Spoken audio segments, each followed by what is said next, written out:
Paz e graça, amados irmãos. Antes de mais nada, quero agradecer a Deus por estar na sua presença e na vossa presença. Senhor e Pai, obrigado por este momento na tua presença e na presença dos meus amados irmãos e teus filhos. Pai, perdoa as nossas fraquezas e iniquidades, ajuda-nos a ser mais ti, a viver mais a tua palavra e a compartilhar a tua palavra, Pai, para que possamos fazer mais a tua obra, Pai. Pai, peço que continues connosco, que continues a perdoar as nossas fraquezas e iniquidades e que ouças do céu, Pai, as nossas fraquezas e iniquidades e que nos perdoes, Pai.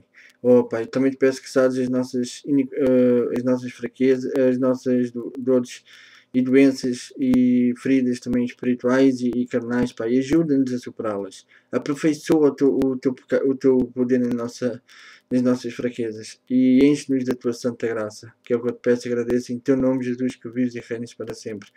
Amém e amém. Amados, temos estado a falar de vários conjuntos da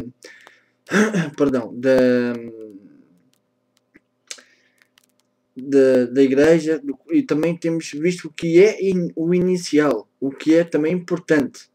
Já vimos o começo, o princípio da igreja. Estamos a ver agora o penúltimo vídeo da sua organização em geral. Organização geral da igreja.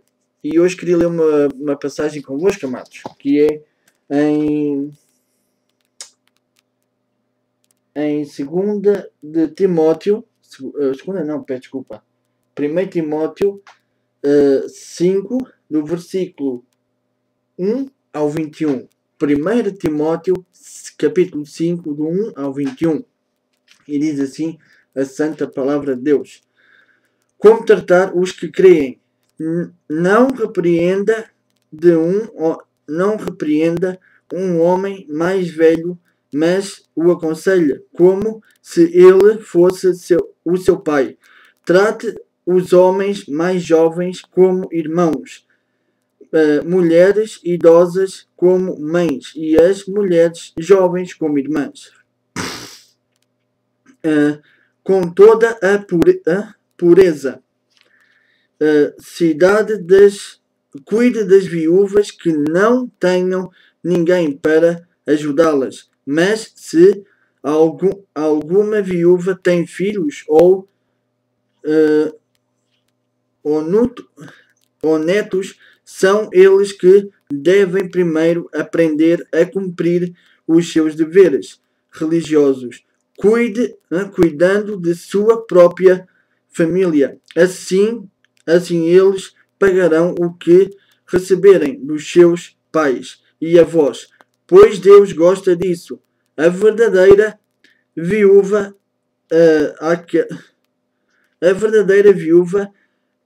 aquela que não tem ninguém para cuidar dela, põe a sua esperança em Deus e ora de dia e de noite. De noite, pedindo a ajuda dele. Porém, a viúva que se entrega ao prazer está morta em vida. Timóteo manda que as viúvas façam o que eu aconselho, para que ninguém possa culpá-las de nada. Porém, aquele que não cuida dos seus parentes, especialmente dos da sua própria família, negou a fé e é pior do que os que não creem. Coloque na lista das viúvas somente a que tiver mais de 60 anos e que tiver casado com uma vez só. Ela deve ser conhecida como uma mulher que sempre praticou boas ações. Criou bem os filhos, hospedou pessoas na sua casa, prestou serviços humildes aos que pertencem ao povo de Deus, ajudou os necessitados, enfim, fez todo o tipo de coisas boas. Mas não ponha na lista as viúvas mais jovens, porque quando os seus desejos fazem com que queiram casar de novo, elas abandonam a Cristo e assim elas se tornam culpadas de quebrar a primeira promessa que fizeram a ele. Além disso, elas se acostumam a não fazer nada e a andar de casa em casa. E pior ainda, aprendem a ser mexeriqueiras, metendo-se em tudo e falando coisas que não devem. Por isso, eu quero que as viúvas mais novas casem, tenham filhos e cuidem da sua casa para que os nossos inimigos não tenham motivos para falar mal de nós, pois algumas viúvas já se desviaram e seguiram Satanás. Se alguma mulher cristã tem viúvas na sua família, ela deve ajudá-las, que ela não ponha essa carga sobre a igreja, para que a igreja possa cuidar das viúvas que não tenham ninguém que as ajude.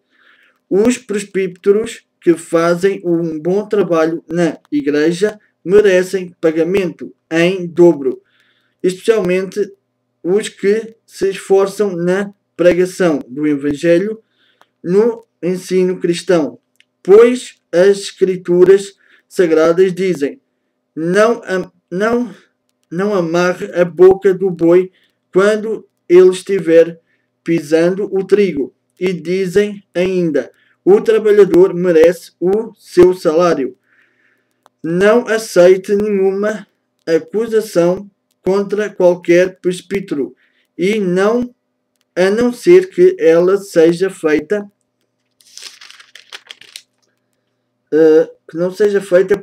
por duas testemunhas, pelo menos. Repreenda publicamente os presbíteros que cometem pecados, para que os outros fiquem com medo. Na presença de Deus, de Cristo Jesus e dos santos anjos, eu peço e insisto no seguinte: em tudo o que você fizer, obedeça a estas instruções, sem preconceito contra ninguém e sem favorecer nenhuma pessoa. Aqui Paulo disse uma coisa que hoje em dia acontece tanto. Mas ao contrário. Aqui Paulo no 21 disse, no último, não na presença de Deus, de Cristo Jesus e dos santos anjos, eu peço e insisto no seguinte: em tudo o que você fizer, obedeça a estas instruções sem preconceito contra ninguém e sem favorecer nenhuma pessoa. Isto tem graça que isto acontece, mas precisamente ao contrário. O que aqui Paulo pediu para fazer não é muito difícil de cumprir. Muito pelo contrário. E são coisas que favorecem a igreja. São coisas boas. Mas aqui, no final, o que Paulo disse é o que as pessoas fazem ao contrário. Que é para não favorecerem ninguém. Mas há sempre alguém que chama a atenção. Há sempre alguém que faz menção de... ou porque usa estratagemas para chamar a atenção. E aquela pessoa é favorecida. E não é isso que as Santas Escrituras dizem. Eu não li nada disso. Por contrário. Há quem diga que nós julgamos, às vezes. Ou há quem diga, estás-me a julgar. Não é julgar. Aqui Paulo disse para que acusássemos os falsos presbíteros que cometem pecado. Sim, para mim é os falsos presbíteros e falsos mestres. E publicamente. Ainda por cima, Paulo não foi brando. Paulo foi logo publicamente. Considero-me um bocadinho como Paulo. Meus amados, Paulo fez isto para que as pessoas começassem a pensar duas vezes antes de pecar. E depois as pessoas começaram a abafar estas regras. Mas começaram a pensar noutra que está antes, que é o pagar a quem trabalha. Aí já começaram-se a, eu digo, a pendurar. Começaram a fazer tudo ao contrário do que está na Santa Palavra de Deus. Não todos. Não estou a dizer todos. Mas a maioria. Alguns têm preferência. Mas mais para a frente nós também vamos ver que quem faz acepção de pessoas, que é preferência de pessoas, comete pecado. Mas há alguém que faz sempre uma preferência por alguém. Ou porque este dá mais. Ou porque este faz algo melhor. Ou porque aquilo é mais querido, ou querida neste caso. Ou mais bonito ou mais bonita. Depende. E não é isto que a Santa Palavra de Deus nos ensina. Não foi isto que eu li. E nem é isto que eu tenho lido. Deus não te escolheu a ti nem a mim porque somos bonitos. Eu também não sou muito bonito. Deus não escolheu seja quem for porque nós somos ricos ou pobres. Não. Deus escolheu cada um pela personalidade de cada um. Pelos dons que nós podemos vir a ter e a usá-los para o bem e para a palavra.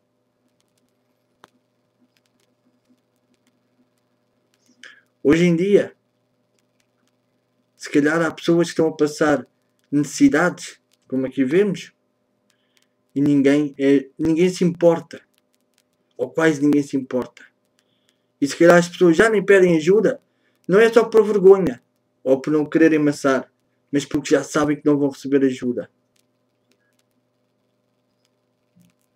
Amados, não é difícil cumprir.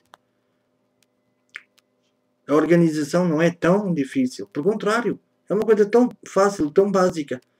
Os tempos mudaram. Mudaram porque nós homens o fizemos mudar. Nós homens é que fizemos mudar.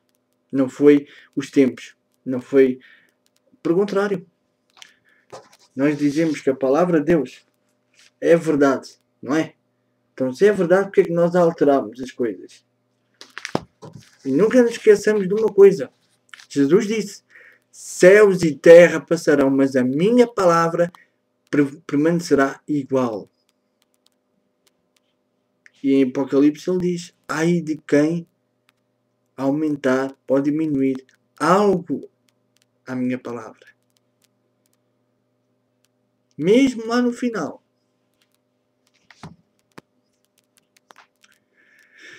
Encerro este vídeo por aqui. Fica para meditação o que eu estive a ler e o que eu falei. A organização não é difícil. Pelo contrário, é tão fácil. Acho que precisávamos de outro Paulo. E não só o outro Paulo. Mas aí se calhar já diziam que ele era muito rigoroso. Ou julgava. Não sei. Mas era outro Paulo que nós precisávamos.